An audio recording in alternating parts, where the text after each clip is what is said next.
Just some of the problem hotspots posing big risk for President Biden in an election year. Karl Rove, former White House Deputy Chief of Staff, a Fox News contributor.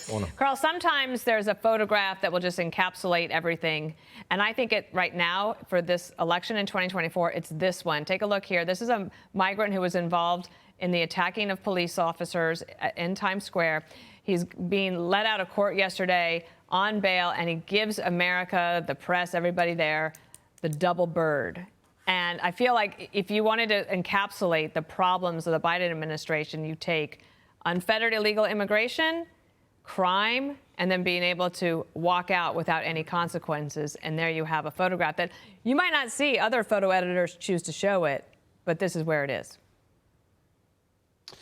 Yeah, in fact, there's some even more terrible photographs of 5 illegal immigrants beating up 2 cops.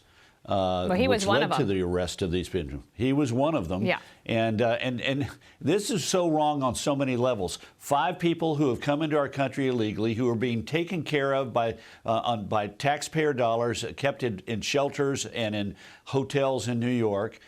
This particular guy, the double bird guy, is a homeless guy, so he's come here and become an even bigger burden on our society with all kinds of consequences and costs. They attack 2 police officers, they get arrested, and then they get let out with 0 bail. Not even $1. These people are just let out, which is the idea of these sort of big city progressive prosecutors that we got to be fair by not requiring bail of poor people. Well, we've now put back on the street 5 people who have shown what they think of the American justice system and what they think of what behavior is appropriate when they come into our country. Yeah, it might be worse than that. They may actually be living in city shelters.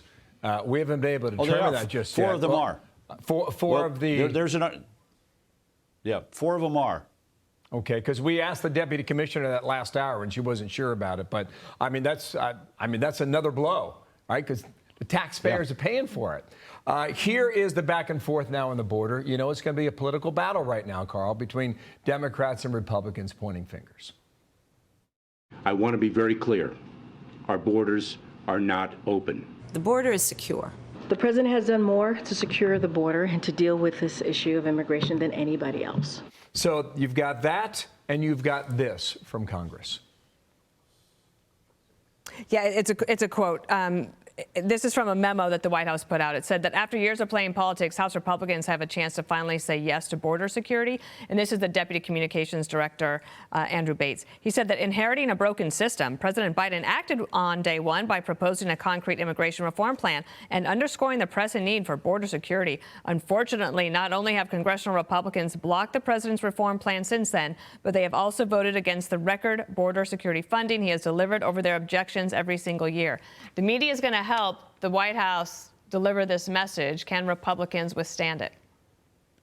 Yeah, they can, because all they need to do is say, here's where the level of immigration was in December of 2020. Roughly 40,000 people a month coming across the border. Here's where it is today, 5 times as big, 200,000. If the system was broken before, how come we had fewer people coming across the border? If the border is fixed and secure now, why do we have 5 times as many people coming?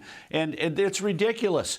Now, both sides have something to be blamed for in this. The Republicans, frankly, ought to take what they can get out of this deal, because remember, it requires 60 votes in the Senate. And it's so bad for the Democrats, they're willing to at least give some steps that will help us get better control over the border. And the Republicans are capable of saying, OK, nice start, but you failed to do X and Y and Z and Q. And the only way we're going to get that is to have a Republican president and a Republican Congress who are willing to give it to them. They can win that long-term battle and in the meantime get some things that they're not going to get otherwise, at least for a year, because they require 60 votes in the Senate. But yeah, the idea that the White House is sitting here saying, oh, we are in control of the border, we've gotten it fixed, and oh, incidentally, you are keeping us from getting it fixed because you won't vote for our plans.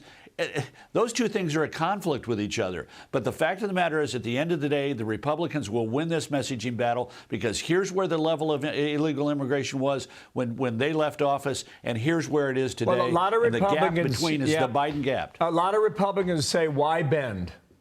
Because the laws are on the books if you just enforce them.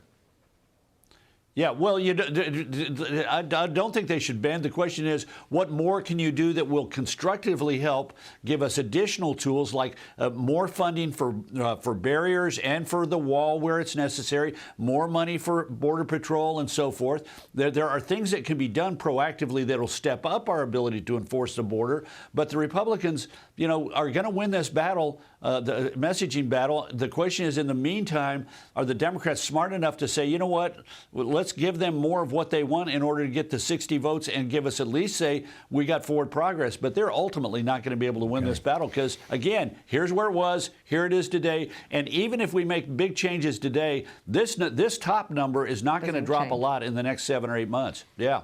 Thank you, Karl. Good to have you. Have a great day. Thanks for having me. I'm Steve Ducey. I'm Brian Kilmeade. And I'm Ainsley Earhart. And click here to subscribe to the Fox News YouTube page to catch our hottest interviews and most compelling analysis.